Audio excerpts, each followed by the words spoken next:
Indonesia. Indonesia adalah negara yang menerapkan sistem perdagangan terbuka dengan luar negeri, yang mana dengan sistem perdagangan seperti ini, Indonesia menjadi negara yang bisa menerima barang ekspor maupun impor ke dalam negeri.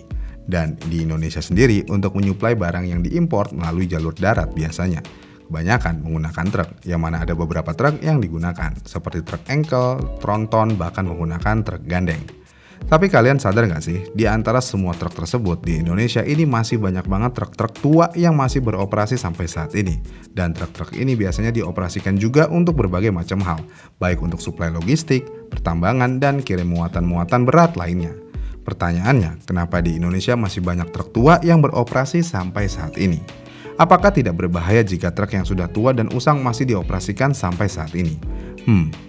Jika kita lihat ke jalanan, pasti kebanyakan dari kita akan melihat truk yang suara mesinnya kasar, lalu bodi yang sudah berkarat, ditambah asap pengapot yang ngebul banget. Dan asap yang ngebul banget itu kadang-kadang bikin muka pengendara motor yang ada di belakangnya menjadi hitam gosong.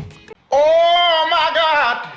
Tapi jika kita lihat kejadian seperti itu, kenapa masih ada aja truk yang sudah tua dan tidak layak jalan kayak gitu masih beroperasi di jalan raya? Tentu aja ada beberapa alasan yang membuat truk ini masih bisa beroperasi di jalan raya. Yang pertama yaitu biaya pembelian truk baru mahal. Jadi harga truk baru bisa mencapai ratusan juta rupiah, tergantung pada kapasitas dan jenisnya. Bagi banyak pengusaha kecil dan menengah, membeli truk baru bukanlah pilihan yang mudah, karena seperti yang kita tahu, kalau pengusaha kelas menengah ke bawah pasti memiliki modal yang terbatas.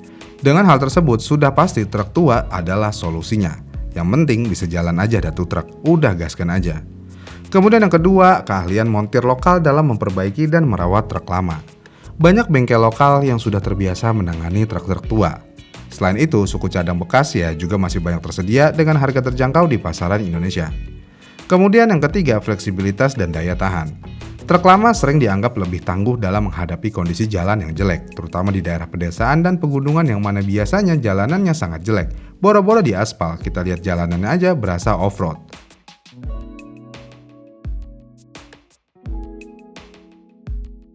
Dan yang terakhir tentu aja kurangnya regulasi yang ketat.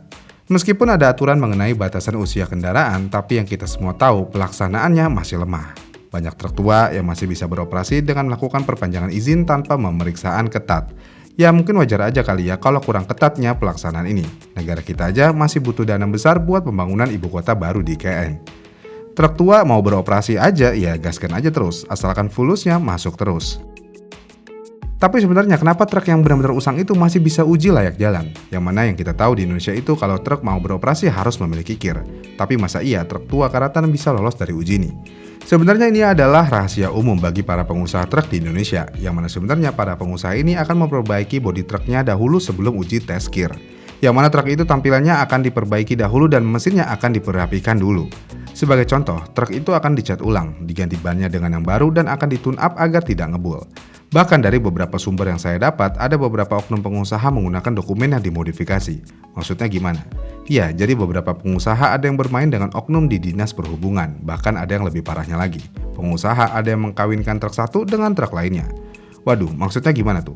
Masa iya truk bisa kawin? Bukan nih. Jadi, misalnya ada seorang pengusaha memiliki satu truk yang masih bagus dan lulus uji kir. Maka truk yang tua akan disamakan persis bentuknya dengan truk muda yang lulus uji kir tersebut. Nggak sampai di situ aja, plat nomornya pun juga bisa disamain biar kelihatan mirip banget sama truk yang udah lulus uji kir. Dengan demikian, pengusaha akan selalu berusaha mengakali regulasi yang kurang ketat ini agar pengusaha tetap bisa mengoperasikan truk tua. Jadi ya perusahaan tidak harus membeli truk baru yang harganya bisa sampai ratusan juta rupiah tersebut. Tapi sebenarnya truk tua itu harusnya diapain? Dihancurin aja atau dimuseumin? Sebenarnya beberapa daerah masih memperbolehkan truk tua beroperasi dengan syarat-syarat tertentu, misalnya untuk penggunaan di jalan area tambang atau perkebunan. Makanya kita nggak heran kalau di daerah pertambangan atau perkebunan banyak banget truk yang nggak kuat nanjak, bahkan banyak juga as roda atau as kopelnya itu patah. Karena selama truk tua itu bisa berjalan di daerah tersebut, pasti akan tetap digunakan sampai titik oli terakhir. Namun kenapa truk tua masih dipertahankan? Padahal truk tua itu sebenarnya sangat berbahaya buat si supir dan juga orang di sekelilingnya.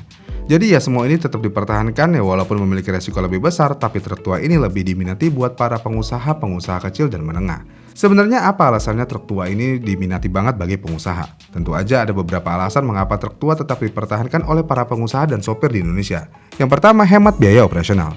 Truk lama yang masih bisa berjalan tetap lebih menguntungkan dibandingkan harus berinvestasi di kendaraan baru yang lebih mahal dan lebih modern. Lalu selanjutnya sudah terbiasa dengan performa truk lama, yang mana supir dan mekanik lebih memahami karakteristik dan cara merawat truk tua, sehingga mereka merasa lebih nyaman menggunakan truk tua. Yang ketiga masih bisa diperbaiki dengan biaya murah. Jadi banyak bengkel yang masih bisa memperbaiki truk lama tentu aja dengan suku cadang bekas ataupun yang rekondisi. Dan yang terakhir kurangnya insentif untuk peremajaan kendaraan. Tidak banyak bantuan atau insentif dari pemerintah bagi pemilik truk untuk mengganti kendaraan mereka dengan yang lebih baru. Dengan demikian karena alasan-alasan tersebut makanya kita nggak heran truk tua pasti masih banyak di Indonesia. Dan kita tahu pasti truk tua itu sangat berbahaya dan memiliki dampak negatif buat lingkungan, ekonomi, dan kita sendiri. Kenapa bisa? Ya tentu aja bisa. Kita ambil contoh. Truk tua umumnya memiliki emisi gas buang yang lebih tinggi. Karena itu, truk tua bisa menyebabkan pencemaran udara yang bisa berdampak buruk bagi kesehatan masyarakat dan lingkungan sekitarnya. Lalu yang pasti resiko kecelakaan juga lebih tinggi. Ya, ini bisa terjadi karena sistem pengereman, kemudi, dan mesin pada truk tua seringkali tidak bekerja dengan optimal. Yang mana hal ini bisa meningkatkan resiko kecelakaan di jalan raya. Makanya kita nggak heran banyak banget kan kasus truk remblong di Indonesia. Dan biasanya kebanyakan dari kasus tersebut melibatkan truk tua. Kemudian kalian pasti sadar nggak sih kalau di jalan tol atau jalan biasa kita sering banget lihat truk mogok. Dan biasanya karena ada truk mogok jalanan jadi macet sampai berkilo-kilometer. Nah ini biasanya dialami sama truk yang sudah tua juga. Yang mana biasanya truk sudah tua ini sudah jarang diservis ditambah kebanyakan truk yang sudah tua ini pasti membawa beban yang berat atau overload.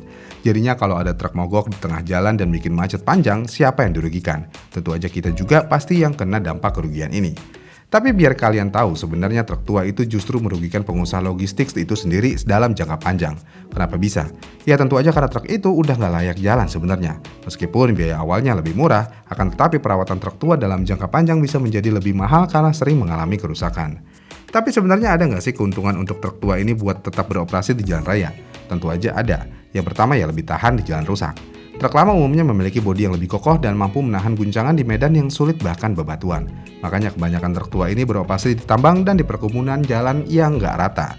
Kemudian truk tua juga tidak membutuhkan teknologi canggih untuk beroperasi. Jadi ya sang sopir tidak perlu pelatihan khusus karena teknologi yang digunakan masih sederhana dan mudah dipahami. Dengan demikian perusahaan nggak perlu mengeluarkan biaya lagi untuk pelatihan untuk para supirnya. Karena biasanya supir yang bekerja di sana udah paham banget dengan sistem kendali truk tua. Selain itu ya nggak ada lagi sih keuntungannya. Jadi keuntungan truk tua ini hanya untuk buat si pengusahanya aja. Kalau buat kita ya nggak ada. Jadi kesimpulannya adalah kenapa truk tua masih beroperasi di Indonesia? Jawabannya sederhana, karena faktor ekonomi, fleksibilitas, dan kurangnya regulasi yang ketat. Yang mana dengan hal ini pasti akan dicari celahnya oleh para pengusaha-pengusaha nakal. Kenapa? Ya tentu aja biar keuntungan besar di awal bagi para pengusaha. Jadi nggak harus beli truk baru yang mahal. Iya kan? Meskipun masih diperbolehkan di beberapa tempat, truk tua juga membawa resiko tersendiri terhadap keselamatan dan lingkungan. Jika tidak ada insentif atau solusi dari pemerintah untuk peremajaan kendaraan, maka truk-truk tua ini masih akan terus bertahan di jalanan Indonesia. Bagaimana nih menurut kalian? Komen kolom komentar di bawah ya, dan sampai jumpa di video selanjutnya.